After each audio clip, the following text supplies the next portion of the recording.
Pintu depan berderit pelan saat aku mendorongnya, dan bau rumah yang asing menyergap sebelum lampu sempat menyala. Lantai terasa kosong, terlalu kosong, seolah ingatan telah disapu bersih dari setiap sudut. Jantungku berdegup ketika ponsel di saku bergetar sekali lalu mati.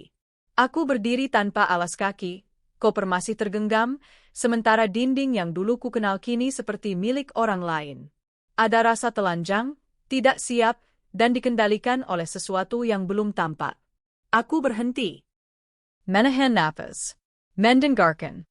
Keheningan itu terlalu rapi. Tidak ada jam berdetak. Tidak ada kipas berputar.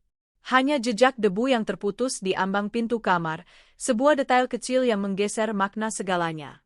Dan saat itu aku tahu, rumah ini telah menjualku. Dada menjeras. Dunia menyempit. Ada ketakutan yang jatuh perlahan, menetap tanpa suara. Pernahkah kamu pulang dengan perasaan bahwa hidupmu telah diputus dari belakang? Dari mana kamu menyimak kisah ini hari ini? Pintu itu terbuka dengan suara yang tidak seharusnya ada di rumah sendiri, derit panjang, seperti seseorang menarik napas terlalu dalam di lorong gelap. Aku melangkah masuk, dan hal pertama yang menghantam bukan dingin, bukan debu, melainkan ketiadaan. Rumah ini dulu selalu punya bunyi kecil, kipas yang malas, jam dinding yang terlalu percaya diri, sendok yang beradu di dapur. Sekarang, tidak ada apa-apa. Seolah seseorang menekan tombol mute dan lupa mengembalikannya. Lampu ruang tamu tidak menyala saat saklar kutekan. Sekali, dua kali.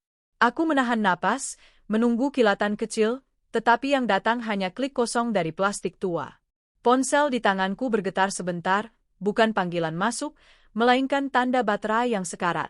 Layar menyala lalu padam. Aku diketahui oleh dunia, tapi aku sendiri seolah diputus. Koper di tanganku terasa lebih berat di dalam rumah yang tiba-tiba mengecil. Aku berdiri beberapa detik, mencoba menyesuaikan mata dengan bayang. Lalu aku mencium sesuatu yang mengganggu, wangi pembersih lantai yang tajam, bukan wangi biasa rumah kami. Seperti kamar hotel yang baru ditinggalkan tamu. Rapi, steril, tidak personal.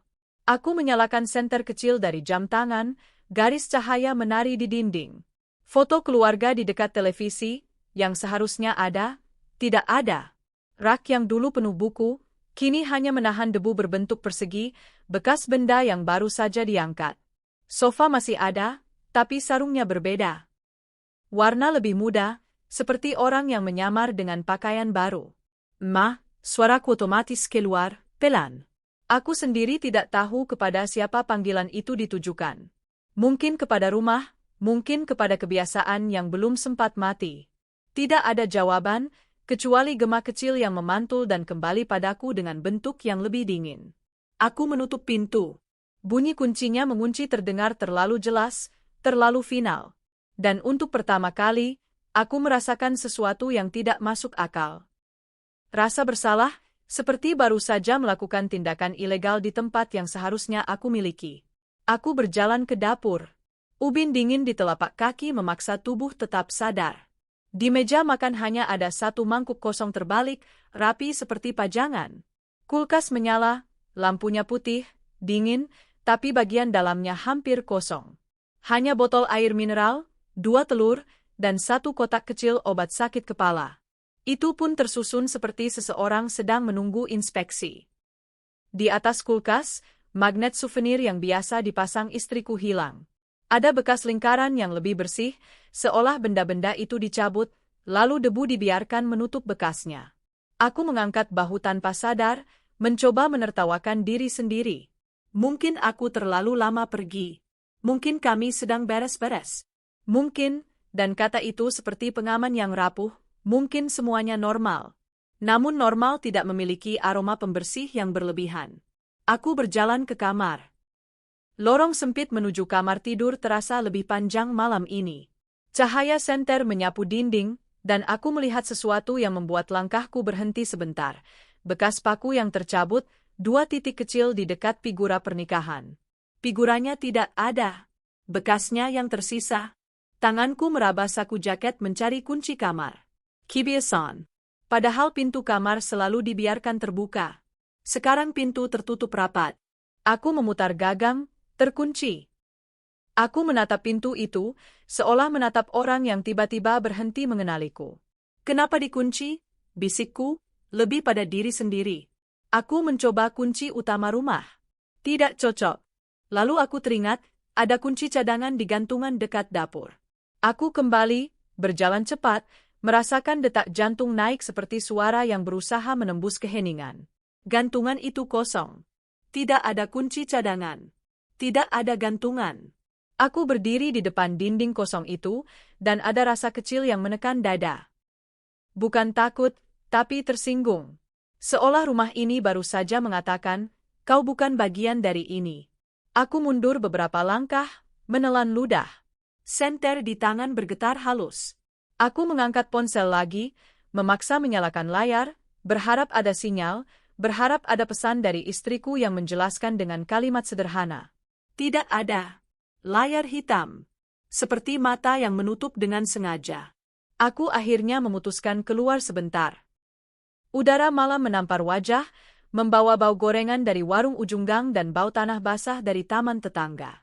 Lampu jalan menyala kuning, membentuk lingkaran-lingkaran cahaya yang tidak pernah benar-benar mengusir gelap. Di depan rumah, ada motor tetangga terparkir. Dan di seberang, pintu rumah Bu Nining terbuka sedikit, seperti ia sedang menunggu. Aku mengetuk pagar mereka.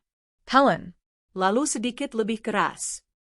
Bu Nining muncul, jilbabnya setengah terpasang, wajahnya bukan wajah orang yang kaget, melainkan wajah orang yang sudah menyiapkan ekspresi sejak lama. Mas Damar, suaranya pelan, hati-hati. Aku mengangguk. Iya, Bu. Saya baru sampai. Ini, listrik di rumah saya kenapa ya? Sama, kunci kamar juga. Bu Nining menatap ke arah rumahku sebentar. Ada jeda terlalu lama.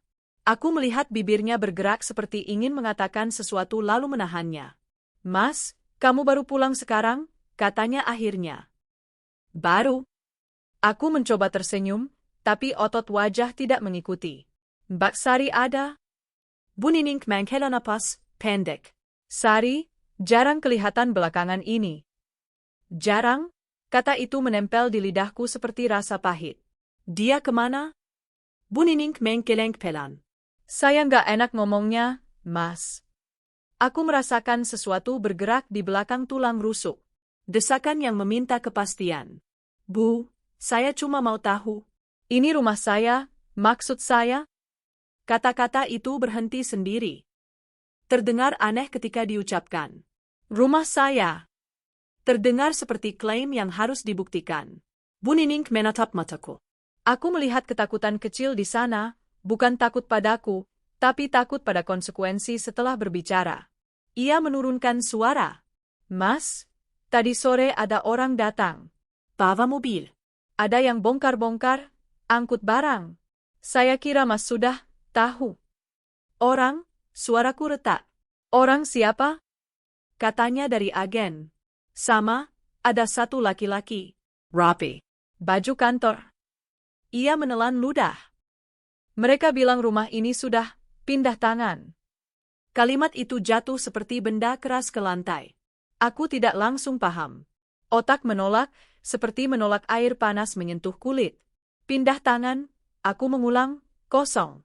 Bu Nining cepat-cepat menambahkan, saya cuma dengar, Mas. Saya nggak lihat suratnya. Tapi mereka bawa map coklat. Ada yang tanda tangan di teras. Sari juga ada. Nama itu disebut, dan tiba-tiba rumah di belakangku terasa lebih jauh. Aku menatap pintu depan rumahku, seolah menatap panggung setelah pertunjukan selesai. Lalu aku menatap Bu Nining lagi. Sari tanda tangan. Bu Nining tidak menjawab langsung. Ia hanya mengangguk sekali, pelan. Gerakan itu kecil, tetapi cukup untuk membuat lututku lemas. Ada, yang lain lihat. Aku berusaha menahan nada, menahan emosi agar tidak pecah di depan pagar tetangga. Pak RT sempat lewat, katanya. Katanya urusan keluarga. Saya juga nggak mau ikut campur, Mas. Aku mengangguk, seperti orang yang mengerti, padahal tidak ada yang masuk akal. Aku mengucapkan terima kasih tanpa sadar, lalu berjalan kembali ke rumah. Langkahku terasa salah, seperti berjalan di atas tanah yang bukan milikku. Di dalam rumah, aku menyalakan senter lagi dan bergerak lebih cepat, lebih agresif. Aku membuka laci-laci yang dulu biasa kami simpan dokumen, akta nikah, sertifikat rumah, fotokopi KTP, buku tabungan. Laci pertama kosong, hanya ada beberapa karet gelang. Laci kedua berisi alat tulis yang tersusun rapi, terlalu rapi. Laci ketiga, kosong juga. Aku membuka lemari kecil dekat ruang tamu tempat kami biasa menyimpan map penting. Lemari itu terkunci. Aku menahan napas, menatapnya beberapa detik. Tangan kananku mencari kunci yang seharusnya digantungan dekat dapur, yang tadi sudah kosong. Perutku seperti dililit, bukan karena lapar, tapi karena sesuatu yang jauh lebih tua. Naluri bahwa seseorang sudah mempersiapkan semuanya. Aku berjalan ke kamar anak. Kamar yang seharusnya penuh mainan, gambar-gambar kertas, dan bau bedak bayi. Pintu kamar itu terbuka. Namun di dalam, kasurnya kosong. Rak mainan kosong. Dindingnya bersih, seperti baru dicat. Tidak ada bekas stiker. Tidak ada coretan. Seolah tidak pernah ada anak di sana. Aku berdiri di ambang pintu, dan untuk pertama kalinya malam itu, aku merasakan ketakutan yang benar-benar fisik. Bukan takut pada kehilangan barang, tapi takut pada gagasan bahwa jejak hidup bisa dihapus secepat ini. Aku mengangkat tangan, menyentuh dinding, mencari tekstur bekas stiker. Tidak ada. Hales. Sari, namanya keluar seperti doa yang salah. Aku kembali ke ruang tengah. Senter menyorot lantai. Di dekat kaki meja, ada garis debu yang terputus, bekas sesuatu yang diseret atau dipindahkan. Aku mengikuti garis itu sampai ke pintu belakang. Pintu belakang tidak terkunci. Aku membukanya, dan udara malam masuk lebih deras, membawa suara jauh. Motor lewat, anjing menggonggong, tawa anak-anak di gang yang tidak tahu apapun. Aku menutup pintu belakang pelan, lalu menempelkan punggung ke daun pintu, seolah pintu itu bisa menyangga tubuhku. Napasku pendek. Aku mencoba berpikir logis, mungkin ini renovasi. Mungkin listrik diputus karena tagihan. Mungkin dokumen disimpan di tempat lain. Mungkin ponselku menyala sebentar, cukup untuk menunjukkan satu bar sinyal sebelum mati lagi. Aku mengutuk pelan. Aku butuh listrik, butuh charger, butuh sesuatu yang membuatku bisa menghubungi istriku. Aku memeriksa stop kontak, mencoba colokkan charger dari koper. Tidak ada daya. Aku memeriksa meteran listrik di luar. Saat kubuka kotaknya, dadaku makin berat, segel baru. Ada stiker kecil dengan tulisan pemutusan sementara. Tanggalnya minggu lalu. Minggu lalu. Aku baru pulang malam ini. Dan selama itu, rumah ini dibiarkan mati. Aku kembali masuk, menyalakan senter, dan memutuskan mencari satu hal yang biasanya selalu ada. Map biru di bawah kasur, tempat kami menyimpan fotokopi sertifikat rumah. Aku mendekati kamar utama yang terkunci. Kali ini aku tidak lagi berpikir sopan. Aku menendang gagang pintu dengan bahu. Tidak berhasil. Aku menendang lagi, lebih keras. Ada bunyi retak kecil. Gegengnya longgar. Aku mendorong, dan pintu terbuka dengan suara menyerah. Di dalam kamar, lemari besar setengah kosong. Beberapa baju masih tergantung, tetapi bukan baju istriku. Tidak ada gaun yang biasa ia simpan. Tidak ada tumpukan jilbab. Hanya beberapa kemeja tua milikku, seperti sisa yang sengaja ditinggalkan agar kamar tidak terlihat telanjang. Di meja rias, cermin bersih tanpa sidik jari. Aku berlutut dan mengangkat kasur. Tanganku meraba bagian bawah, mencari map biru. Tidak ada. Yang ada hanya papan ranjang yang bersih dan dingin. Aku merasakan keringat di pelipis. Aku menelan ludah keras, lalu membuka laci meja samping ranjang. Di sana, ada satu amplop putih. Diletakkan rapi, tepat di tengah laci, seperti sedang menungguku. Aku menatap amplop itu beberapa detik sebelum menyentuhnya. Ada nama yang tertulis dengan tinta hitam, hurufnya tegas, Damar Pratama. Bukan tulisan tangan istriku.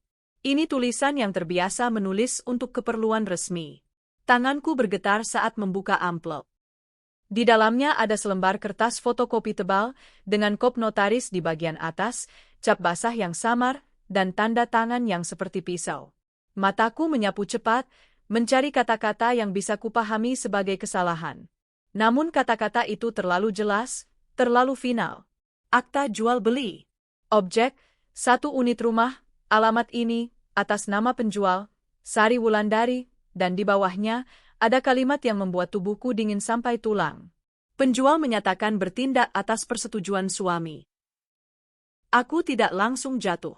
Aku tidak langsung menangis. Yang terjadi justru lebih menakutkan. Aku diam, dan dalam diam itu, aku mendengar suara nafasku sendiri yang berat, seperti orang asing di kamar sendiri.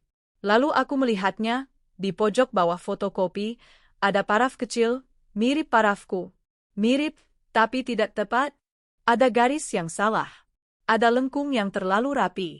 Aku menatap paraf itu lama, sampai mataku panas. Di luar, suara motor lewat lagi. Lampu jalan menyala konstan. Tetapi di dalam kamar, aku seperti baru saja kehilangan semua cahaya. Dan ketika kertas itu jatuh dari jemariku ke lantai, aku mengerti satu hal yang membuat tenggorokan mengering.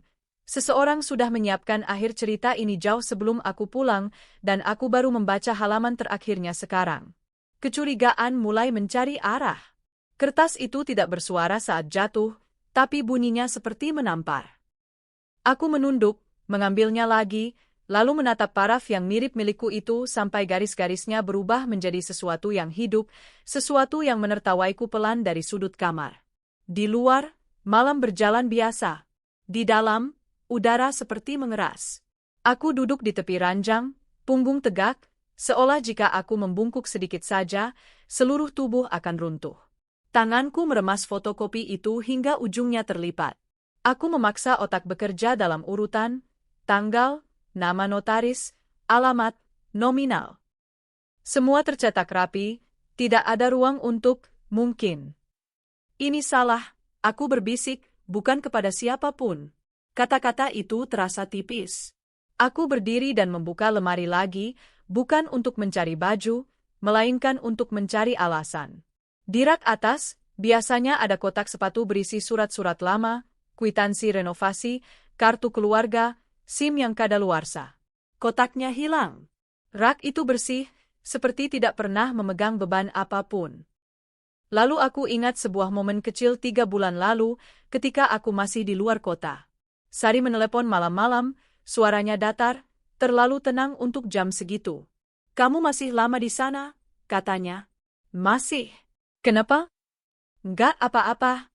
Cuma, surat-surat rumah kamu taruh di mana?"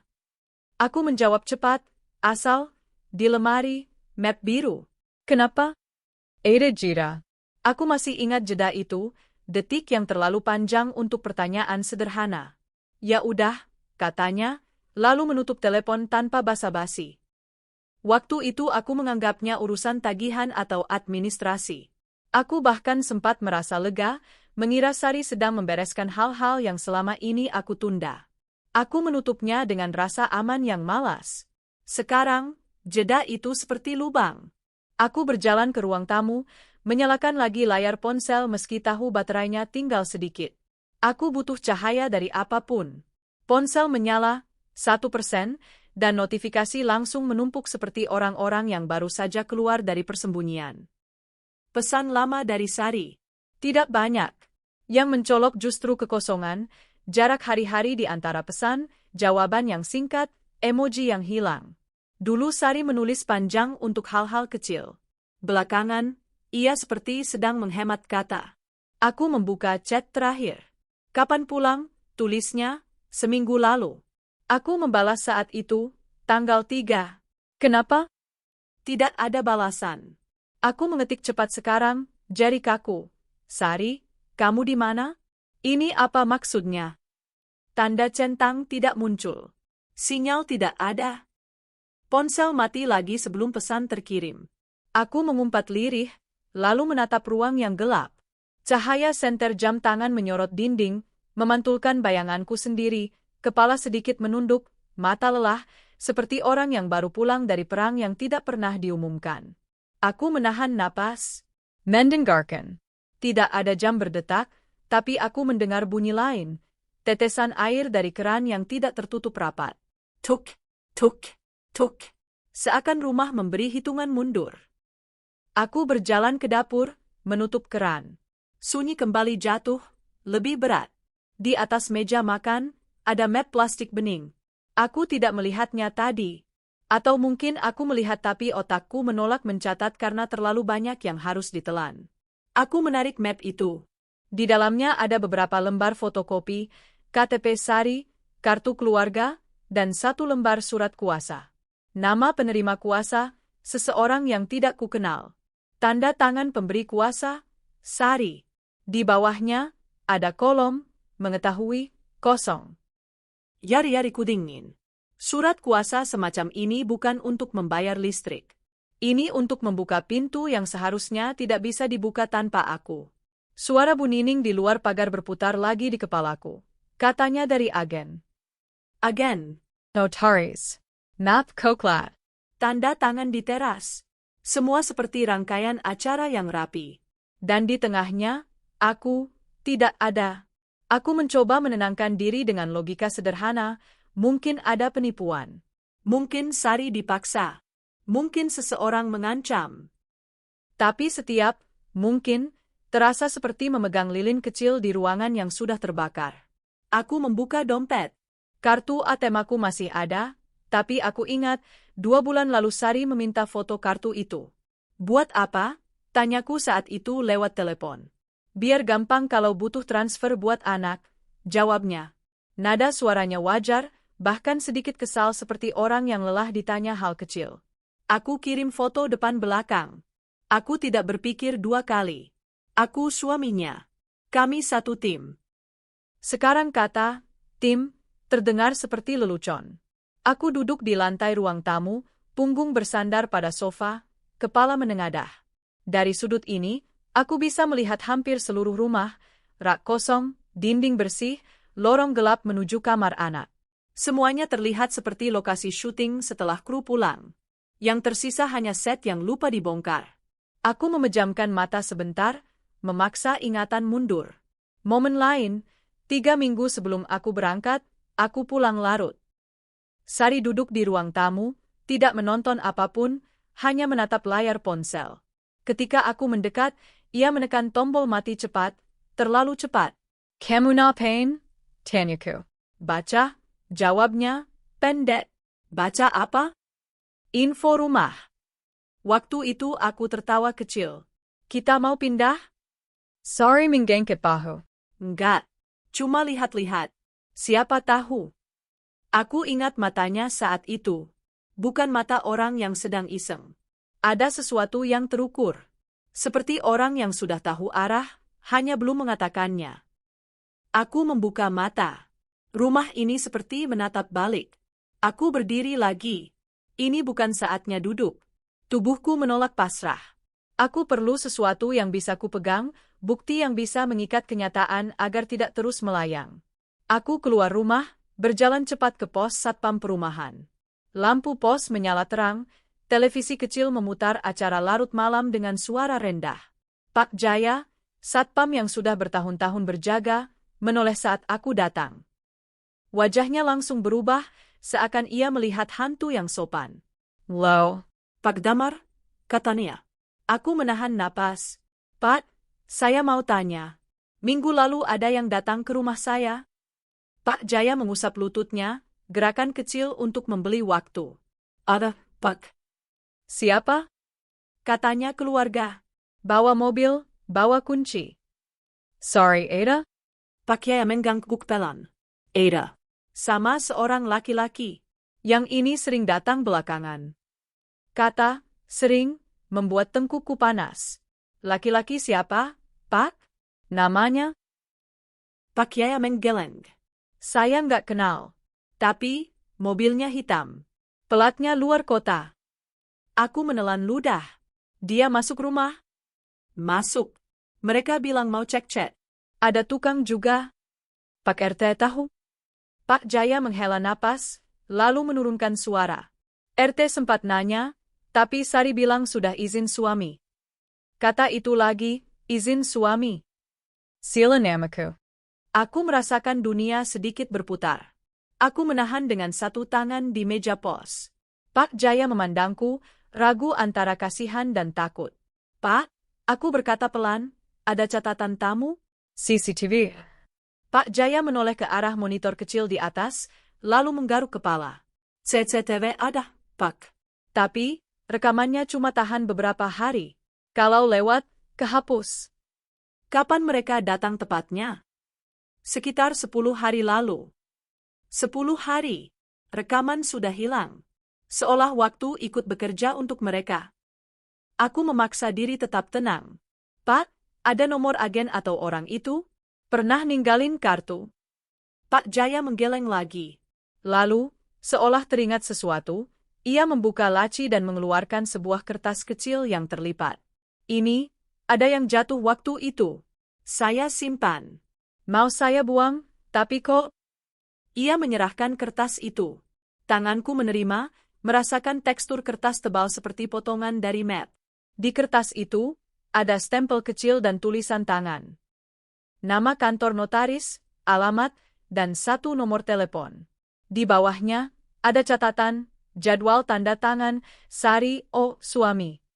Kata, suami, ditulis dengan tanda kutip, seolah seseorang sendiri menyadari bahwa itu bukan suami yang sebenarnya. Dadaku seperti diremas. Ini bukan sekadar transaksi. Ada skenario. Ada aktor pengganti. Ada orang yang datang sebagai aku, atau setidaknya, sebagai bayangan yang cukup meyakinkan untuk menutup celah. Aku menatap Pak Jaya. Pak, ini jatuh dari siapa? Pak Jaya menelan ludah. Saya lihat, laki-laki itu yang pegang banyak kertas. Mungkin dari dia. Aku mengangguk pelan. Mulutku kering, tapi otakku mulai menyusun garis. Notaris. Jadwal. Tanda tangan. Suami, palsu. Dan Sari berdiri di sana, tenang, membiarkan itu terjadi. Aku kembali berjalan ke rumah dengan kertas itu di genggaman seperti benda panas. Gang terasa lebih sempit. Lampu jalan lebih redup. Setiap suara motor terdengar seperti langkah yang mengikuti. Aku menoleh beberapa kali, memastikan tidak ada orang di belakang. Tidak ada. Tapi rasa dipantau tidak butuh bukti untuk hidup. Di depan rumah, aku berhenti. Menatap pintu. Tiba-tiba aku sadar, yang paling mengerikan bukan rumah yang kosong. Yang paling mengerikan adalah rapinya semua ini. Tidak ada jejak panik. Tidak ada tanda orang tergesa-gesa. Ini bukan keputusan mendadak. Ini persiapan. Aku masuk, menyalakan senter, lalu membuka lagi amplop akta jual beli. Mataku berpindah dari paraf palsu ke tanggal, dari tanggal ke kop notaris. Aku bandingkan dengan stempel di kertas kecil dari pos satpam. Nama notarisnya sama. Alamatnya sama. Satu garis lurus terbentuk, dingin dan sempurna. Aku berdiri di tengah rumah, dan untuk beberapa detik aku tidak bergerak. Seolah jika aku bergerak, aku akan mengakui bahwa ini nyata. Napasku terdengar di telinga sendiri, berat, teratur, seperti orang yang sedang menahan diri agar tidak berteriak. Aku menatap kamar anak yang kosong. Lalu ruang tamu yang bersih. Lalu dinding tanpa foto. Semua adalah penghapusan identitas, bukan sekadar harta. Mereka tidak cuma mengambil rumah. Mereka menghapus bukti bahwa aku pernah jadi bagian dari keluarga ini. Ponselku akhirnya bisa menyala lagi setelah kuisi sedikit dari power bank yang tersisa di koper. 1%. 2%. Aku cepat membuka email, berharap ada pemberitahuan bank, notifikasi transaksi, apapun. Ada satu email masuk seminggu lalu dari layanan administrasi kependudukan, permohonan perubahan alamat sedang diproses. Aku membaca ulang, pelan. Perubahan alamat. Nama pemohon, Sari Wulandari. Anggota keluarga, anak. Namaku tercantum, tetapi statusku tidak tinggal bersama. Aku merasakan sesuatu jatuh di dalam diriku, lebih dalam dari marah. Ini bukan hanya pengkhianatan. Ini pengusiran yang disusun rapi, lengkap dengan kertas-kertas yang membuatku terlihat seperti orang asing di rumah sendiri. Aku menutup email itu, tangan gemetar. Lalu aku menatap kertas kecil dari Pak Jaya lagi, dan menyadari sesuatu yang membuat kulitku merinding. Nomor telepon di kertas itu bukan hanya milik kantor notaris. Ada satu nomor lain yang ditulis kecil di sudut, seperti catatan pribadi. Aku mengetiknya pelan. Mannequin panggil. Nada sambung terdengar sekali. 2 kali. 3 kali. Lalu suara perempuan menjawab, datar, profesional. Halo, ini Budina. Aku menelan ludah. Bu, saya Damar. Saya mau tanya soal jadwal tanda tangan atas nama saya. Ada yada di seberang. Aku mendengar suara kertas di balik, napas seseorang ditahan. Pak Damar, suaranya berubah sedikit, lebih pelan. Maaf, Bapak, yang mana ya? Aku merasakan punggungku dingin. Yang rumah di alamat ini, kataku cepat, menyebutkan alamat. Keheningan di seberang membeku, lalu Budina bicara sangat pelan, seolah takut didengar orang lain. Pak, yang datang waktu itu bukan Bapak. Kalimat itu pendek, tapi cukup untuk mengubah seluruh udara di rumah. Aku tidak langsung menjawab. Lidahku seperti lengket. Bu, siapa yang datang? Saya, nggak bisa ngomong banyak, katanya, terdengar gugup. Tapi saya ingat wajahnya. Dan, ada yang aneh dari tanda tangan. Saya sempat tanya, tapi, mereka buru-buru. Bu, tolong. Suara keserak. Siapa yang mendampingi istri saya? Aku mendengar Budina menarik napas panjang, lalu seperti seseorang yang memutuskan melompati pagar. Namanya Arman. Dia yang ngatur semua. Nama itu menginjak lantai rumahku seperti sepatu kotor. Arman. Laki-laki rakti. Sering datang belakangan. Bawa Curtis. Bawa Suang. Dan Sari ada di sana. Aku memejamkan mata, menahan kepala agar tidak bergetar. Di luar, tetangga tertawa kecil entah tentang apa, jauh. Kehidupan berjalan normal di tempat lain. Pak Damar, Budina berbisik, hati-hati. Mereka, kayaknya sudah siap kalau Bapak pulang. Telepon itu tiba-tiba terasa panas di telingaku. Aku membuka mata, menatap rumah yang sunyi, menatap dinding yang kosong. Dan di tengah keheningan itu, aku sadar, ini bukan kejadian yang harus kujelaskan pada diri sendiri. Ini perang yang harus kuhadapi dengan bukti, bukan emosi. Aku menutup telepon pelan. Tanganku tetap memegang ponsel, tapi rasanya seperti memegang sesuatu yang bisa meledak kapan saja. Di layar, muncul pesan masuk yang terlambat terkirim. Sebuah SMS dari nomor tidak dikenal, hanya satu kalimat pendek, dingin, tanpa salam. Kamu pulang? Jangan bikin ribut. Semua sudah selesai? Pesan itu diam di layar, satu kalimat yang tidak bergerak, tetapi rasanya seperti tangan yang menutup mulutku dari belakang. Aku menatapnya lama, menunggu kata-kata berubah, menunggu ada penjelasan tambahan, emotikon, apapun yang membuatnya terasa manusiawi. Tidak ada. Layar ponsel redup sendiri, dan gelap kembali memeluk ruang tamu. Aku berdiri tanpa sadar. Tubuhku bergerak sebelum pikiranku menyusul. Aku mematikan senter jam tangan, lalu menyalakannya lagi, seperti memastikan aku masih ada. Cahaya menyapu dinding kosong, lalu berhenti di cermin dekat pintu. Bayanganku di sana tampak lebih tua. Garis di sekitar mata lebih dalam. Rahang menegang seperti menahan sesuatu yang tidak boleh keluar. Semua sudah selesai, kataku pelan, mengulang pesan itu seperti mantra yang pahit. Selesai bagi siapa? Aku berjalan ke kamar utama. Di lantai, fotokopi akta jual beli masih tergeletak.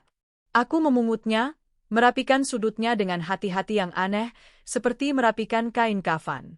Kertas itu bukan sekadar dokumen, ia adalah bukti bahwa kepercayaanku telah dipreteli, dipotong, lalu dijual dengan tanda tangan yang bukan milikku. Aku duduk di tepi ranjang, merasakan kasur yang asing. Kasur ini dulu menyimpan panas tubuh kami, percakapan setengah tidur, rencana-rencana kecil yang tidak pernah ditulis. Sekarang, ia dingin, bersih, tidak netral, kosong dengan sengaja. Ponsel bergetar lagi, nomor yang sama, tidak ada nama, hanya bunyi pendek yang memecah sunyi. Jangan kemana-mana, pesan berikutnya masuk. Biar aman. Aman. Kata itu melukai lebih dalam daripada ancaman langsung. Aku membaca ulang, mencari celah humor yang salah, mencari kemungkinan ini hanya salah paham. Tidak ada. Kalimatnya terlalu terukur. Aku membalas, jari gemetar tapi gerakannya pasti. Sari di mana? Tidak lama, balasan datang. Cepat. Terlalu cepat. Dia baik-baik saja. Kamu fokus urus diamu. Aku menutup mata. Menghirup napas dalam-dalam.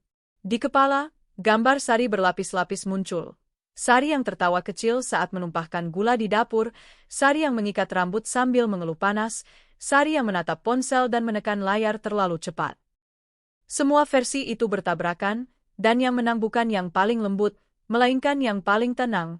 Sari yang berdiri di teras, memegang map coklat, membiarkan orang lain menjadi suami di atas kertas. Aku berdiri dan berjalan ke kamar anak lagi. Kakiku berhenti di ambang pintu. Kamar itu seperti ruang pameran yang sudah dibersihkan sebelum pembukaan. Aku berjongkok, menyentuh lantai. Tidak ada bekas mainan. Tidak ada serpihan. Tidak ada suara kecil yang tertinggal. Penghapusan yang rapi adalah bentuk kekerasan yang paling sopan. Papa, suara kecil itu tiba-tiba terdengar di kepalaku, bukan dari udara. Aku menggeleng, memaksa diri kembali ke ruang tamu. Jika aku diam terlalu lama, aku akan tenggelam. Aku menelepon ibu mertuaku. Nada sambung berjalan lama sebelum akhirnya tersambung. Suaranya terdengar biasa, seperti sore hari yang tidak menyimpan rahasia. Damar, katanya. Bu, suaraku berusaha netral. Sari di mana? Ada jeda. Bukan jeda kebingungan, melainkan jeda memilih kata. Sari, lagi urus sesuatu. Rumah ini dijual, kataku pelan. Napas di seberang terdengar. Itu urusan keluarga. Keluarga saya, kataku. Saya suaminya. Nada suaranya mengeras sedikit, seperti pintu yang ditutup setengah. Kamu jarang ada. Sorry, Kapek. Aku menahan reaksi. Bu, saya tidak diberitahu. Kadang, katanya, tidak semua hal perlu izin. Kalimat itu menggantung. Aku memejamkan mata. Di seberang, televisi berbunyi pelan, iklan obat flu. Dunia tetap beriklan sementara hidupku diringkas menjadi kalimat-kalimat yang tidak membutuhkan persetujuanku. Bu, kataku lagi, tolong huyur.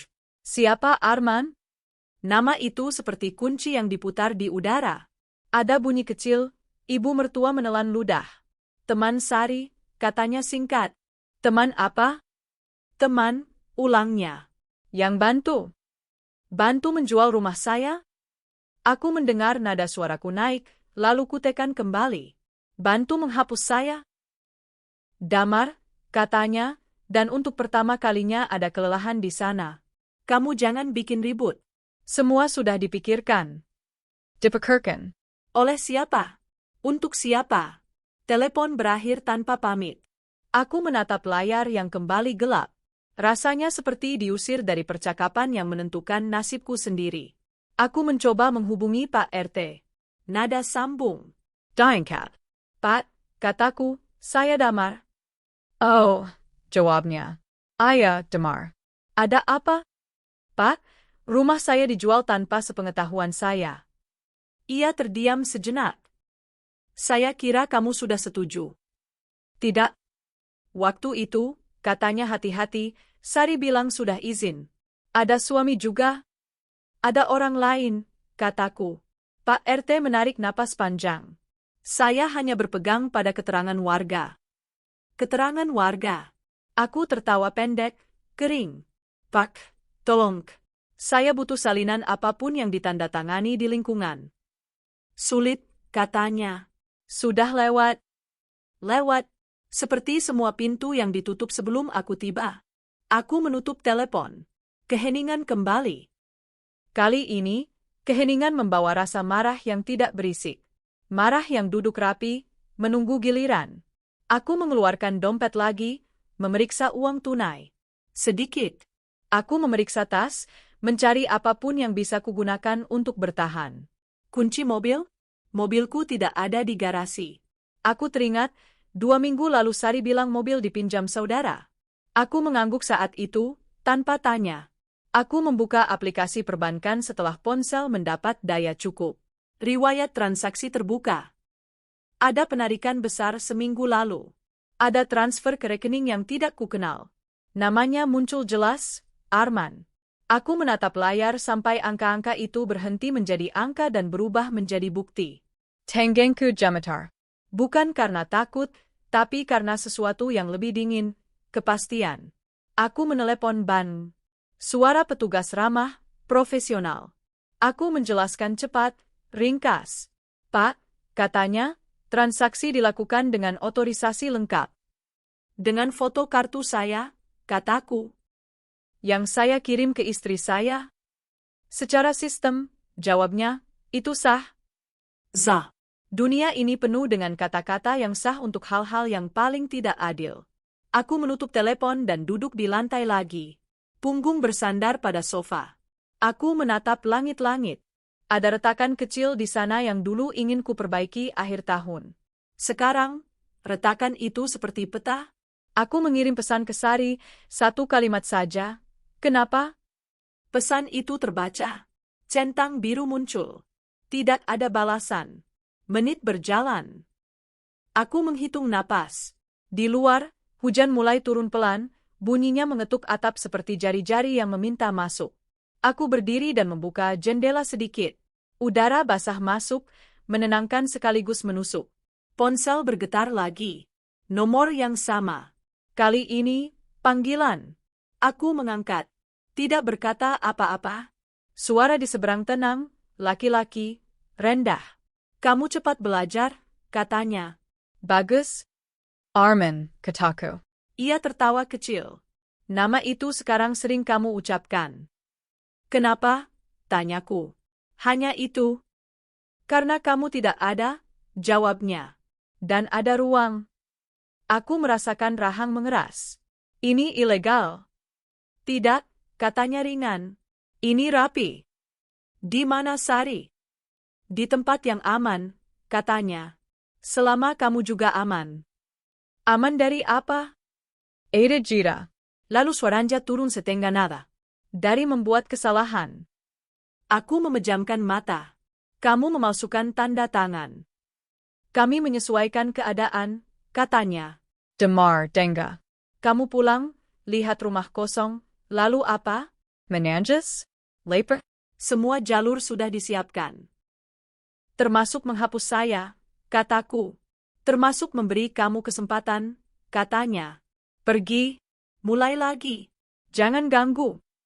Aku membuka mata, menatap ruang tamu. Ini rumah saya. Dulu, katanya. Sekarang, itu kenangan. Hujan di luar bertambah deras. Aku merasakan darah berdetak di pelipis. Kalau saya tidak pergi, keheningan di seberang berubah kualitas. Lebih berat. Damar, katanya pelan, kamu ayah yang baik. Tetaplah begitu. Kalimat itu bukan pujian. Itu pengingat. Panggilan terpitas. Aku berdiri lama di tengah rumah, mendengarkan hujan dan detak jantungku sendiri. Duka menekan dada, berat dan luas. Marah bergerak di bawahnya, terpendam, teratur, seperti mesin yang baru dinyalakan. Aku menatap pintu depan, lalu pintu belakang, lalu jendela. Rumah ini tidak lagi melindungiku. Ia adalah panggung di mana aku menjadi figuran. Ponselku berbunyi sekali lagi. Bukan pesan.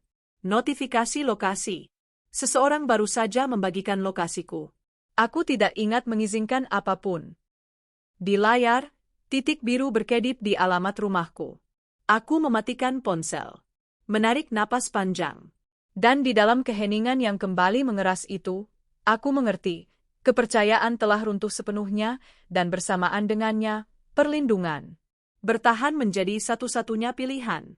Aku keluar sebelum fajar, ketika hujan masih menyisakan bau besi di udara dan jalanan belum sepenuhnya terbangun. Pintu kututup tanpa bunyi. Kunci kutinggalkan di meja. Rumah itu tidak lagi milikku, dan aku tidak ingin meninggalkan jejak yang bisa diikuti. Langkahku ringan, seperti orang yang sedang meminjam waktu. Aku berjalan menyusuri gang dengan jaket tipis dan tas kecil. Di dalam tas itu hanya ada dompet, ponsel yang kumatikan, charger, dan map plastik bening berisi fotokopi, sisa-sisa hidup yang bisa kugenggam. Setiap bayangan terasa terlalu panjang. Setiap motor yang lewat membuat pundak menegang. Aku tidak menoleh ke belakang. Menoleh adalah undangan. Terminal kecil di pinggir kota menyambutku dengan lampu pucat dan bangku besi yang dingin. Aku membeli tiket paling murah ke arah yang tidak kukenal. Tujuanku bukan tempat, melainkan jarak. Aku duduk di sudut, menunduk, menahan napas agar tidak terlihat seperti orang yang dikejar. Suara mesin bus berbaur dengan batuk penumpang, dengan radio sopir yang terlalu ceria untuk jam segini. Bus bergerak. Kota menyusut di belakang kaca yang buram. Aku menghitung detak jantung sampai terasa normal. Mode bertahan tidak butuh keberanian, ia butuh disiplin. Jangan telepon. Jangan pesan. Jangan percaya siapapun terlalu cepat. Jangan mengulang kesalahan yang sama. Aku turun di kota kecil sebelum matahari tinggi. Warung kopi di sudut jalan masih menyiapkan kursi. Aku duduk, memesan kopi hitam paling murah. Uapnya naik pelan, memberi ilusi hangat. Aku memanaskan tangan di cangkir, menenangkan diri. Di meja sebelah, dua orang berbicara tentang harga beras.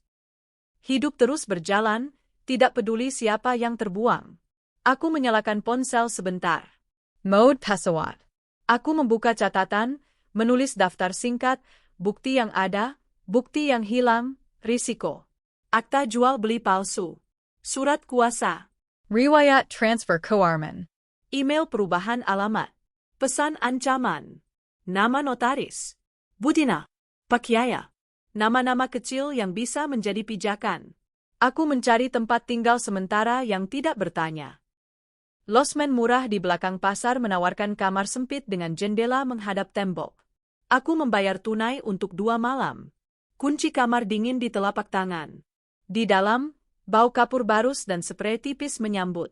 Aku mengunci pintu, lalu menempelkan kursi ke gagang. Kebiasaan bodoh, mungkin, tapi bodoh yang aman. Aku tidur singkat. Mimpi datang terpotong-potong, seperti potongan film yang salah urut. Aku terbangun oleh suara langkah di lorong. Aku menahan napas. Langkah itu lewat. Sunyi kembali. Aku bangun, mencuci muka dengan air dingin, menatap pantulan wajah yang lebih kurus. Tidak ada waktu untuk mengasihani diri. Siang hari, aku bergerak. Aku ke warnet tua yang masih menerima uang tunai. Aku duduk di bilik, mengetik cepat. Mencari Arman. Nama itu umum, tapi jejak digital selalu ceroboh. Aku menemukan satu perusahaan properti kecil dengan alamat yang cocok dengan stempel notaris. Situsnya rapi, terlalu rapi. Ada foto-foto clean tertium. Aku menyimpan halaman, mengunduh brosur. Bukti kecil, tapi bukti. Aku mengirim email anonim ke alamat kantor notaris, bertanya soal prosedur tanda tangan jarak jauh. Balasan datang cepat, generik. Aku membaca di antara baris. Ada celah yang biasa dipakai orang-orang rapi. Aku keluar warnet dan berjalan ke kantor pos. Aku mengirim surat tercatat ke alamat rumah lamaku, alamat yang masih tercantum di dokumen. Isinya permohonan salinan berkas lingkungan. Aku tidak berharap banyak. Tapi setiap langkah kecil adalah perlawanan terhadap narasi mereka bahwa semua sudah selesai. Sorturwen. Aku kembali ke losmen, menutup tirai, mematikan lampu. Aku makan mie instan dari gelas. Rasa asin mengisi perut. Aku memeriksa ponsel, masih mati. Aku menahan diri untuk tidak menyalakannya. Setiap sinyal adalah benang yang bisa ditarik. Malam itu, ketukan datang. Pelen. 2 kali. Aku membeku. Jantungku naik ke tenggorokan. Aku tidak bergerak. Ketukan berhenti. Beberapa detik kemudian, suara pemilik losmen terdengar. Air panas rusak. Aku membuka pintu sedikit. Lampu lorong terang. Wajah pemilik losmen biasa, lelah. Aku mengangguk. Tidak apa-apa. Pintu kututup. Aku menggeser kursi kembali. Keringat dingin menempel di punggung. Bahaya terasa dekat bukan karena ancaman langsung, melainkan karena kemungkinan. Kemungkinan selalu lebih tajam. Aku memutuskan berpindah keesokan paginya. Pindah berarti hidup. Aku mengemas tas. Aku menyalakan ponsel 1 menit untuk memeriksa apakah ada pesan darurat. Ada satu panggilan tak terjawab dari nomor tak dikenal. Tidak ada pesan suara. Aku mematikan lagi. Aku naik angkot ke pinggiran, turun di dekat bengkel tua. Aku mengenal tempat ini. Bertahun lalu, aku pernah bekerja sambilan di sini.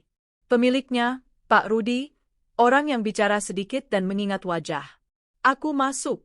Daoli dan Desimen Yamtut. Pak Rudi menoleh. Matanya menyipit, lalu melebar sedikit. Demar? Aku mengangguk. Pak. Ia menunjuk kursi. Duduk. Aku duduk. Tidak ada pertanyaan. Hanya suara alat yang diletakkan, mesin yang dimatikan. Pak Rugi menuang teh ke gelas plastik. Kamu kurus? Katanya. Ada masalah? Jawabku singkat. Ia mengangguk, seolah itu sudah cukup. Butuh kerja? Kerja, tempat, apapun, kataku. Kejujuran tanpa cerita. Bengkel ini tidak banyak, katanya. Tapi ada lantai atas. Aku menatap tangga sempit di belakang. Harapan kecil, tapi nyata. Saya bisa. Ia menatapku lama. Jangan bawa masalah ke sini. Saya jaga, kataku. Aku bekerja. Membersihkan, mengangkat, diam. Malam aku tidur di lantai atas, kasur tipis, kipas tua. Aman adalah kemewahan sederhana. Aku menabung setiap rupiah. Aku menyimpan bukti di map yang selalu kubawa. Beberapa hari berlalu. Aku tidak menghubungi siapapun. Aku memperhatikan lingkungan. Tidak ada mobil hitam. Tidak ada wajah rapi. Tapi kewaspadaan tidak turun. Ia hanya belajar bernapas. Suatu sore, seorang perempuan datang ke bengkel.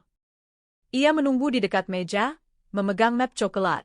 Matanya mencari-cari. Ketika pandangannya bertemu denganku, ia berhenti. Ada pengenalan singkat di sana, seperti dua orang yang pernah berdiri di sisi kertas yang sama. Damar, katanya pelan. Aku menegang. Ayah. Ia menelan ludah. Saya Dina. Nama itu jatuh dengan berat yang tepat. Budina. Notaris. Dunia menyempit. Pak Rudi melirik, lalu kembali ke pekerjaannya, memberi kami ruang tanpa bertanya. Dina duduk. Tangannya gemetar sedikit. Saya tidak seharusnya di sini, katanya. Tapi, saya tidak bisa tidur. Aku diam. Diam memberi orang lain keberanian. Ada yang salah waktu itu, lanjutnya. Tanda tangan, orangnya, tekanan. Saya ingat wajah kamu dari KTP. Yang datang bukan kamu. Apa yang kamu mau? Tanyaku. Menebus, katanya. Atau setidaknya, memperbaiki. Aku merasakan sesuatu bergerak di dada, bukan lega, melainkan kewaspadaan yang berubah arah. Dengan apa? Ia membuka map. Di dalamnya, salinan internal. Catatan kehadiran, rekaman waktu, catatan keberatan kecil yang tidak pernah diajukan. Bukti kecil, tapi resmi. Tanganku bergetar saat menyentuh kertas-kertas itu. Mereka bilang kamu setuju, katanya. Aku takut. Sekarang, tanyaku. Sekarang aku takut dengan diam, jawabnya. Aku menatap kertas itu. Peluang tidak selalu datang dengan terompet. Kadang ia datang dengan tangan gemetar. Kenapa sekarang? Tanyaku. Karena ada yang menanyakan kamu, katanya pelan. Dan karena mereka mulai tidak rapi. Aku mengangguk. Terima kasih. Jangan percaya aku sepenuhnya, katanya cepat. Aku juga bisa salah. Tidak ada yang sepenuhnya, kataku. Ia berdiri, ragu. Hati-hati. Selalu, jawabku. Dina pergi. Bengkel kembali bising.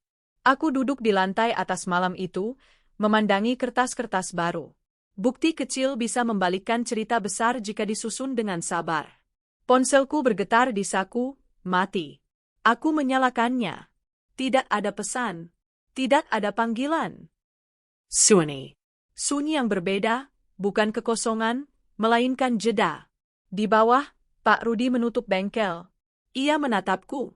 Ada tamu? Teman lama, kataku. Ia mengangguk. Kalau perlu, pintu belakang. Aku tersenyum tipis. Harapan tidak perlu besar. Cukup nyata. Aku mematikan lampu. Menyimpan bukti di bawah kasur. Menarik napas panjang. Bahaya masih dekat. Tapi di antara bau oli dan kipas tua, sebuah peluang muncul dari tempat tak terduga. Dan untuk pertama kalinya sejak pulang, aku tidak sendirian. Ada ketukan pelan di pintu belakang bengkel saat malam belum sepenuhnya turun. Bukan ketukan orang yang terburu-buru. Bukan juga ketukan orang yang ragu. Ritmenya terukur, seperti sandi yang tidak ingin diketahui siapapun. Aku menunggu. Menggetung napas. Baru setelah ketukan ketiga, aku membuka sedikit. Udara malam masuk bersama bau oli yang dingin. Pak Rudi berdiri di ambang, wajahnya tenang, seolah ini hanya bagian dari rutinitas. Dia nunggu, katanya singkat. Aku mengangguk dan mengikuti. Di lantai bawah, lampu bengkel sudah mati. Hanya satu lampu kecil menyala di meja. Dina duduk di sana, map coklat di pangkuan, punggung tegak, mata lelah. Di sampingnya, seorang lelaki kurus berjaket gelap berdiri dengan tangan di saku. Wajahnya biasa, terlalu biasa. Ini Fajar, kata Dina. Dia, bantu urusan data. Fajar mengangguk tanpa senyum. Saya dengar cerita kamu. Apa yang kamu dengar? Tanyaku. Versi yang rapi, katanya. Dan versi yang bocor. Aku menatap Dina. Ia menelan ludah. Aku tidak sendirian, katanya pelan. Ada beberapa yang merasa diseret. Kami duduk. Pak Rudi tidak ikut, tapi ia tidak pergi jauh. Aku tahu, kehadirannya seperti dinding tambahan. Aman bukan berarti tanpa risiko, aman berarti risiko dibagi. Aku mengeluarkan map beningku. Dina membuka mapnya. Fajar mengeluarkan flash disk kecil dari saku. Kami menyusun kertas di meja, sejajar, rapi. Strategi lahir dari ketertiban, bukan amarah. Kita mulai dari yang paling lemah, kataku. Tanda tangan. Dina menunjuk catatan internalnya. Ada keberatan yang tidak dicatat resmi. Waktu tanda tangan molor 10 menit. Itu aneh. Fajar menyela, aku bisa tarik log waktu email internal.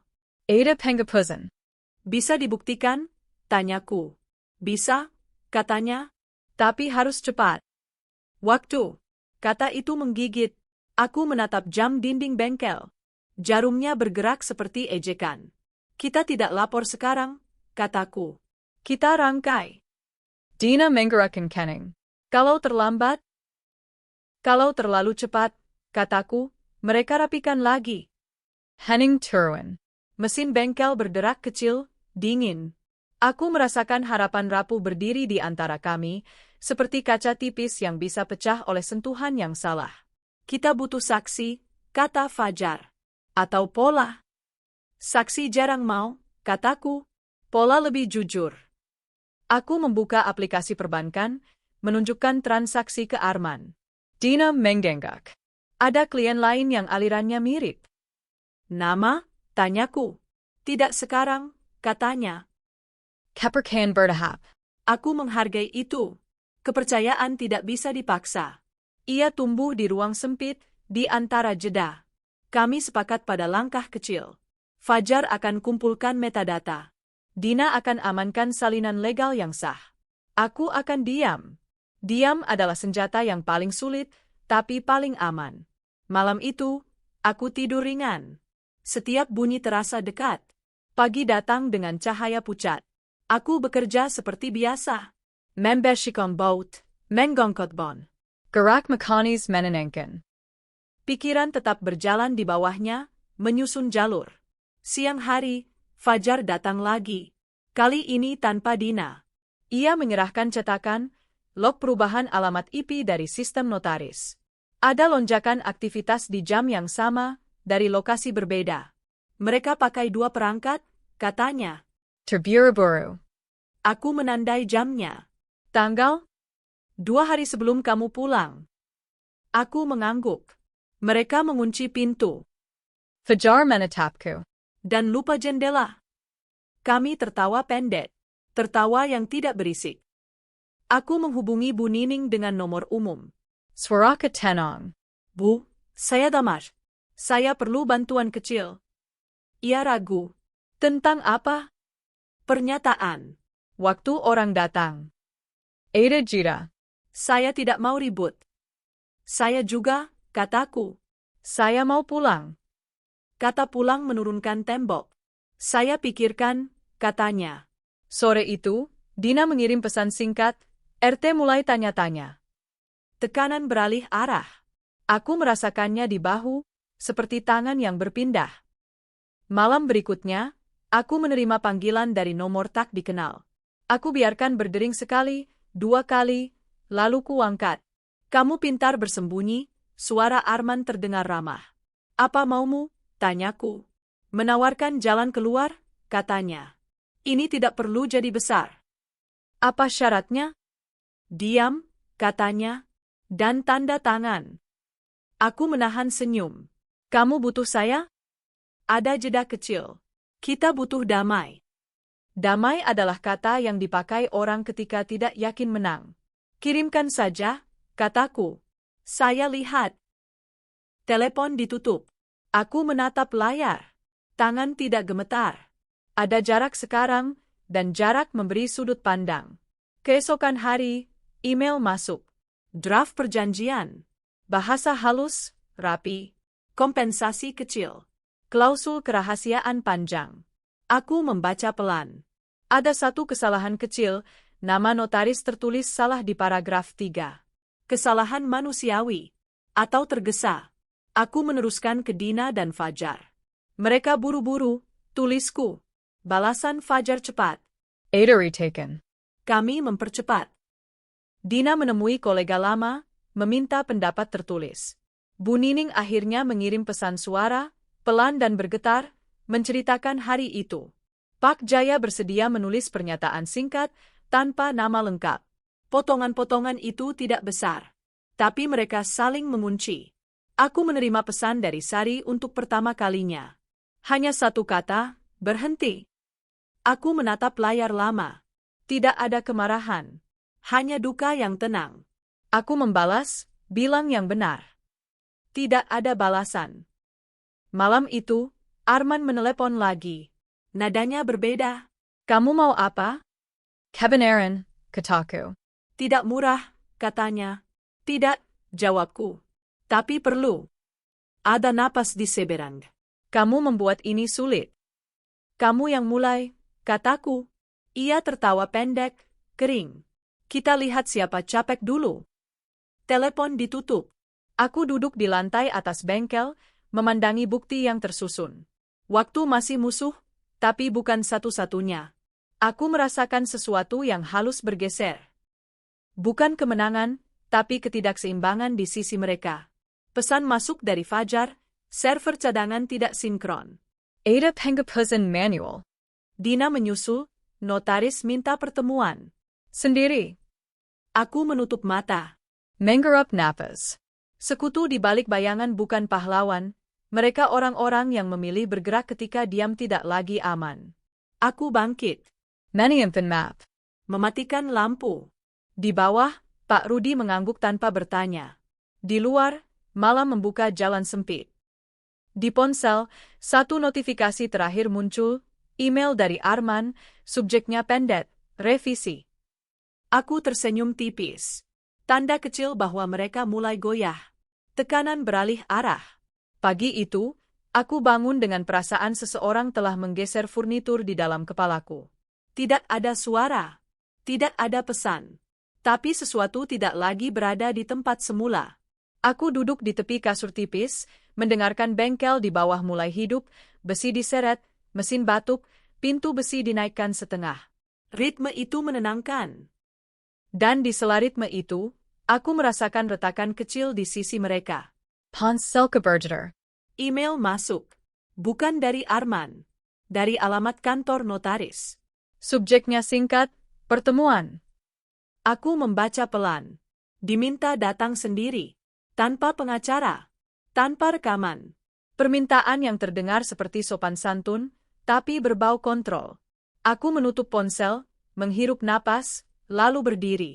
Setiap langkah hari ini harus dihitung. Dominasi tidak direbut dengan teriakan, melainkan dengan ketepatan. Aku turun. Pak Rugi menatapku sebentar. Kamu pergi? Ayah, kataku. Sebentar. Ia mengangguk. Kalau terlambat, pintu samping. Aku tersenyum tipis. Kata-kata kecil, dampak besar. Di jalan, aku memilih angkutan yang tidak langsung. Berganti 2 kali. Duduk di kursi dekat jendela, memandangi kota yang terlihat biasa. Aku menyimpan map di dalam jaket, menempel ke dada. Bukti-bukti itu terasa lebih berat dari kertasnya. Mereka adalah waktu yang terkunci. Gedung notaris berdiri di sudut yang tenang. Cat krem, kaca bersih, bendera kecil di depan. Aku masuk. Pendingin udara dingin, terlalu dingin. Resepsionis tersenyum tipis, senyum yang dilatih. Pagdamar, katanya. Budina menungku. Aku melangkah. Ruang pertemuan kecil. Dina duduk di satu sisi, punggung lurus, mata tidak berani bertemu langsung. Di sisi lain, kursi kosong. Aku duduk. Meletakkan map di meja. Tidak membukanya. Kita harus cepat, kata Dina. Suaranya rendah. Ada audit internal. Kenapa sekarang? Tanyaku.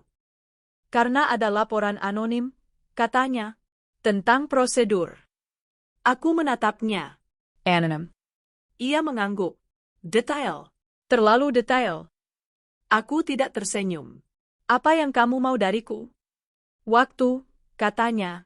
Dan, kesabaran. Aku merasakan dorongan untuk tertawa, tapi kutahan. Kesabaran adalah mata uang yang mereka pikir sudah ku kehilangan. Arman tahu, tanyaku. Dina Menilon Luda. Belum. Tapi dia akan tahu. Seperti dipanggil, pintu terbuka. Arman masuk tanpa tergesa. Jasnya rapi. Rambutnya decisor. Wajahnya menyimpan senyum tipis yang tidak menyentuh mata. Damar, katanya. Akhirnya bertemu. Aku berdiri. Tidak menjabat. Kamu terlambat. Ia tertawa kecil. Aku tepat waktu. Kami duduk. Dina minatat meja. Kita selesaikan ini, kata Arman. Tenang. Tenang untuk siapa? Tanyaku. Untuk semua, katanya. Kamu dapat kompensasi lebih baik. Kita revisi. Aku membuka mapku pelan. Tidak mengeluarkan apapun. Kamu salah eja nama notaris. Senyumnya menegang sepersekian detik. Mikroekspresi. Cukup. Itu bisa diperbaiki, katanya. Log server tidak, kataku. Dan saksi. Saksi, katanya. Nada naik sedikit.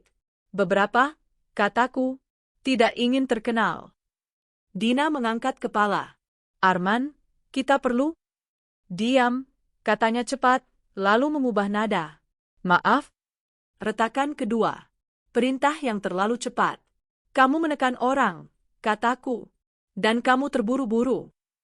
Arman menyandarkan punggung. Kamu tidak punya bukti kuat. Aku menatapnya lama. Diam adalah tekanan. Kamu ingin tanda tangan? Ia mengangguk. Beri aku alasan, kataku. Karena ini akan menyakitkan, katanya. Untukmu. Aku menghela napas. Anchorman. Realita, katanya. Aku berdiri. Realita lain, audit. Aku mendorong satu kertas keluar dari map. Hanya satu. Salinan pernyataan waktu. Tidak lengkap. Cukup untuk memancing. Arman menatapnya. Mata bergerak cepat. Ini tidak final. Belum, kataku. Tapi pintu terbuka. Dina bangkit. Arman, kita harus lapor. Arman berdiri juga. Kita bicarakan nanti. Sekarang, kata Dina, suaranya gemetar tapi tegas. Sekarang, Keheningen menegang. pendingin udara berdengung. Arman tersenyum tipis lagi, senyum yang retak. Kamu berubah. Tidak, kataku. Kamu terlihat. Ia menatapku, lama. Kamu pikir menang? Aku pikir seimbang, jawabku. Dan itu cukup. Ia merapikan jasnya. Aku akan kirim revisi terakhir. Jangan, kataku. Kirim kebenaran. Ia tidak menjawab. Pintu dibuka. Ia keluar. Dina menghembuskan napas yang lama ditahan. Kamu memaksanya, katanya. Aku memberinya pilihan, kataku. Aku pergi sebelum suasana mengendap. Di luar, matahari menyilaukan. Aku berjalan cepat, tidak menoleh. Ponsel bergetar. Pesan dari Fajar, media internal kantor properti bocor. Ada Syah. Aku berhenti sebentar di trotoar. Membaca cuplikan. Nada Arman berbeda di sana, kasar, tergesa, memerintah. Topengnya tidak suka direkam. Aku membalas, amankan. Sore itu, tekanan terasa seperti arus balik. Aku menerima telepon dari ibu mertua.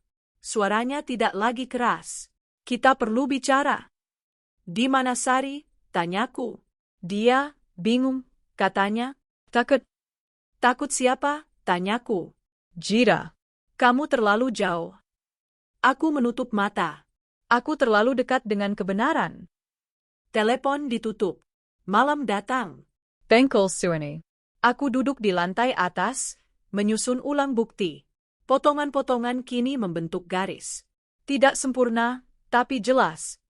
Dominasi berbalik bukan dengan pukulan, melainkan dengan membuat lawan kehilangan pijakan. Ponsel bergetar lagi. Email dari Arman.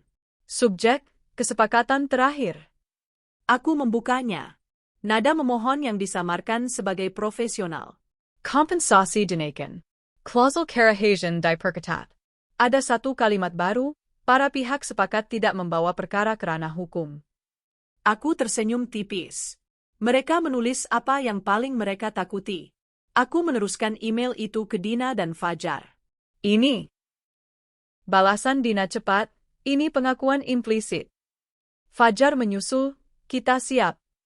Aku berdiri. Mengganti map. Mengirim satu pesan singkat ke Arman. Tidak. Balasan datang hampir seketika. Kamu membuat kesalahan. Aku menatap layar, lalu mematikannya. Kesalahan terbesar mereka adalah mengira aku sendirian. Di bawah, Pak Rudi menutup pintu bengkel. Ia menatapku. Besak, kataku. Aku berbaring, mata terbuka, mendengarkan malam. Di antara bunyi jauh dan hening, aku merasakan sesuatu yang dulu tertutup kini terbuka, jalan yang lurus dan terang, meski panjang dan berbahaya. Jalan menuju pengadilan. Kebenaran menentuk panggang. Pagi itu udara terasa lebih berat, seolah gedung pengadilan menyedot napas semua orang yang melangkah masuk. Sepatuku berhenti sesaat di ambang pintu, bukan karena ragu, tetapi karena tubuhku mengingat semua pintu yang pernah ditutup di wajahku. Aku melangkah juga. Tidak ada jalan kembali. Lorong panjang berbau arsip tua dan cairan pembersih. Lampu neon memantul di lantai, dingin dan jujur. Aku duduk di bangku kayu, punggung tegak, map coklat di pangkuan. Tenggeng ketenang. Jantungku tidak. Di seberang, Arman duduk rapi dengan pengacara yang terlalu percaya diri. Sari tidak terlihat. Ketidakhadirannya adalah pernyataan. Nama dipanggil. Ruangan bergerak. Kursi bergeser. Semua orang mengambil peran yang sudah lama mereka hafal. Aku berdiri ketika diminta, menyebutkan identitas dengan suara yang tidak bergetar. Di depan, meja hakim seperti garis horizon, jauh, tegas, tidak memihak. Sidang dimulai tanpa musik. Hanya suara kertas dan batuk kecil. Jaksa memaparkan kronologi dengan bahasa yang bersih. Aku mendengarkan, memperhatikan jeda. Setiap kata yang tepat waktu adalah paku yang menahan cerita agar tidak runtuh. Bukti pertama ditampilkan. Akta jual beli. Paraf yang mirip milikku. Aku tidak perlu berteriak. Aku hanya menggeleng pelan ketika ditanya. Bukan, kataku. Satu kata. Cukup. Dina dipanggil sebagai saksi. Ia melangkah dengan bahu kaku, mata fokus ke depan. Suaranya pelan tapi jelas. Ia menjelaskan prosedur, lalu celahnya. Waktu molor. Tekanan. Orang yang datang bukan aku. Di ruang itu, kejujuran terdengar seperti benda rapuh, tapi ia berdiri. Penggakara Arman Meniela, nada taham. Dina tidak terpancing. Ia menjawab pendek. Saya mencatat keberatan. Tidak dicantumkan. Kenapa? Tekanan. Kata itu menggantung. Tekanan bukan tuduhan, ia pengalaman. Fajar dipanggil. Log ditampilkan. Waktu email. Perangkat ganda. Penghapusan manual. Grafis sederhana di layar terasa seperti pisau bedah. Tidak ada darah, hanya potongan yang tepat. Giliran Arman. Ia berdiri, wajahnya masih menyimpan senyum tipis. Ia bicara tentang niat baik, tentang kesepakatan keluarga, tentang saya yang jarang ada. Ia berbicara lama, terlalu lama. Setiap kalimatnya mencoba mengisi ruang yang tidak lagi kosong. Hakim bertanya singkat. Apakah Anda pernah menghadirkan suami yang sah? Arman tersenyum. Ada yang mewakili. Siapa? Tanya hakim. Jida. Mikro. Senyum itu retak. Seorang kenalan. Dengan kuasa? Tanya hakim.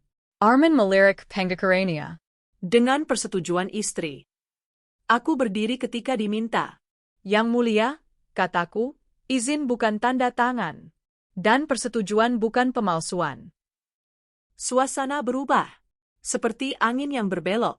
Bu Nining dipanggil. Suaranya bergetar, tapi ia bertahan. Ia menceritakan teras, map coklat, tanda tangan. Pak Jaya menyusul dengan pernyataan singkat. Tanpa nama lengkap. Tanpa drama. Hanya waktu dan kejadian.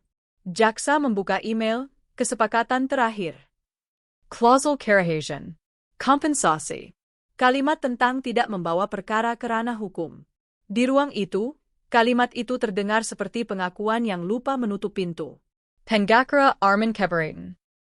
Hakim mencatat. Pertimbangan, katanya. Kata itu tidak memihak, tapi berat. Aku melihat Sari masuk terlambat, duduk di belakang. Matanya tidak mencari aku. Wajahnya pucat. Ketika namanya dipanggil, ia berdiri dengan langkah kecil. Suaranya hampir tidak terdengar. Ia bicara tentang ketakutan, tentang tekanan, tentang janji bahwa semuanya akan aman. Ia tidak menyebut cinta. Ia menyebut keselamatan. Hakim bertanya, apakah Anda menandatangani dengan bebas? Sari diam lama. Keheningan itu lebih jujur daripada jawaban apapun. Tidak sepenuhnya, katanya akhirnya. Aku menunduk. Bukan untuk memaafkan. Untuk menahan sesuatu agar tidak tumpah di tempat yang salah.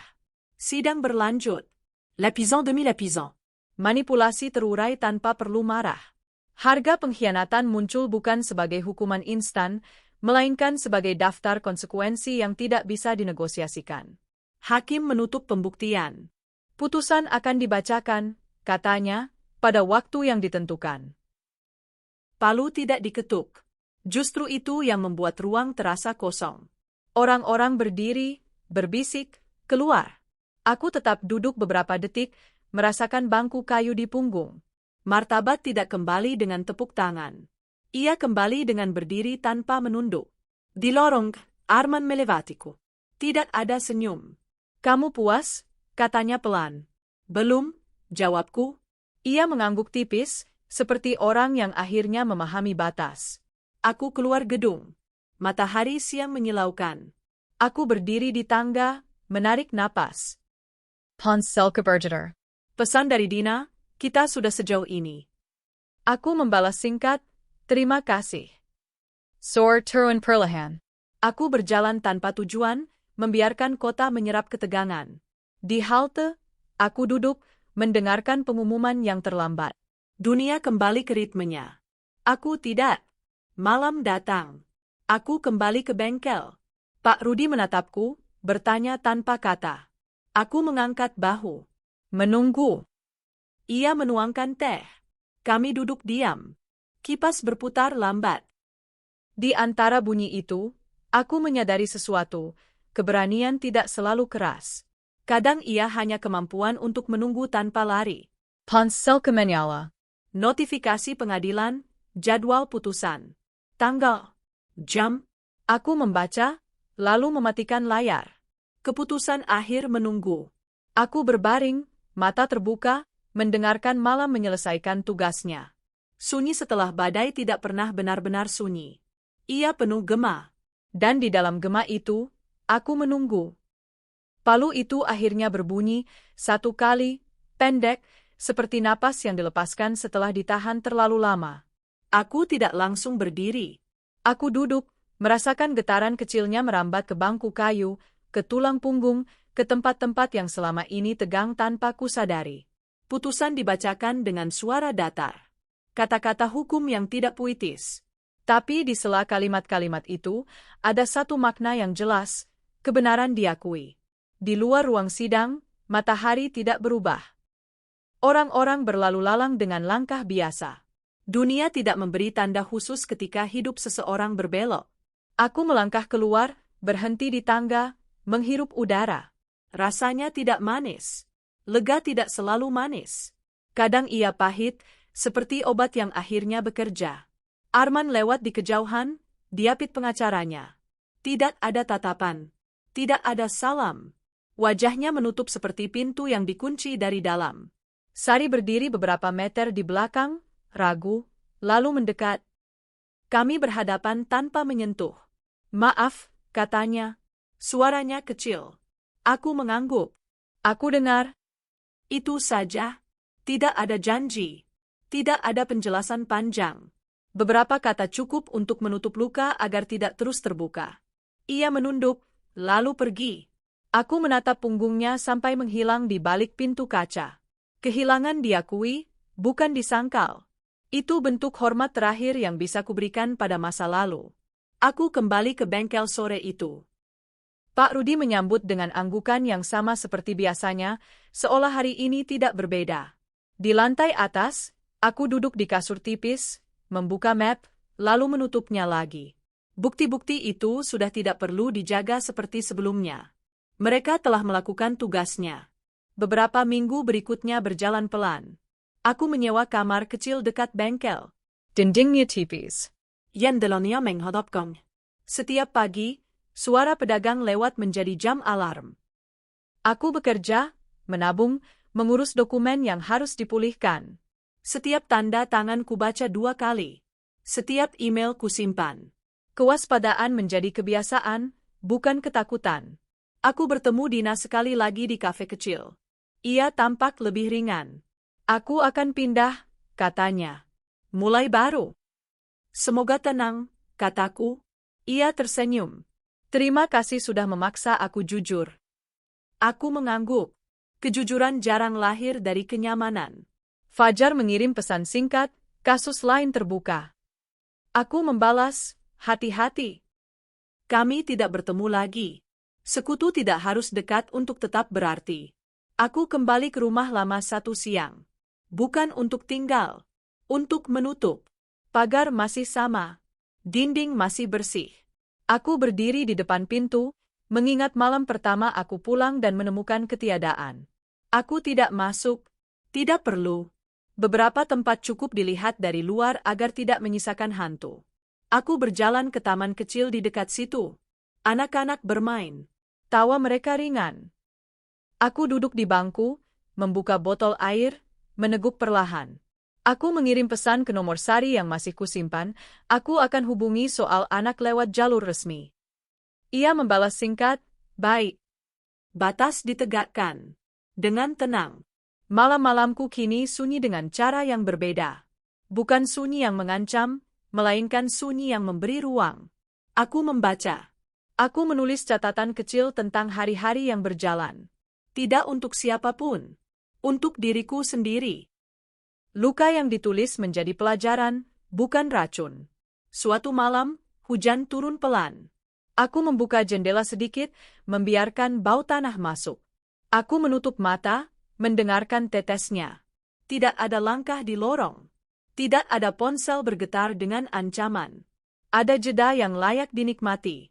Aku menyadari sesuatu yang sederhana, martabat tidak kembali dalam satu putusan. Ia kembali lewat pilihan-pilihan kecil yang konsisten. Lewat mengatakan tidak ketika perlu. Lewat bertanya ketika ragu. Lewat berjalan pergi dari pintu yang tidak lagi aman. Pagi berikutnya, aku menandatangani kontrak kerja kecil, bukan besar, tapi jujur. Aku membeli meja bekas untuk kamar. Aku menempelkan satu foto di dinding, langit sore tanpa orang. Cukup. Di halte, seorang lelaki bertanya jam. Aku menjawab. Percakapan singkat. Dunia tidak selalu ingin mengambil sesuatu darimu. Beberapa bulan kemudian, Aku menerima surat dari pengadilan tentang pemulihan administratif. Aku membacanya di bangku bengkel, menyeruput teh. Pak Rugi menepuk bahuku. Pelan-pelan, katanya. Ayah, jawabku. Helen. Aku berjalan pulang sore itu dengan langkah ringan. Matahari turun, warna jingga memantul di aspal. Aku berhenti sejenak, menatap bayanganku sendiri di etalase toko. Bayangan itu tidak lagi tampak terpotong. Ia utuh, meski sederhana. Tidak ada cliffhanger malam ini. Tidak ada ancaman yang menunggu di sudut. Hanya hidup yang kembali ke ukuran wajar, dengan kewaspadaan yang sehat. Aku melangkah, membawa apa yang tersisa, dan meninggalkan Abu di belakang.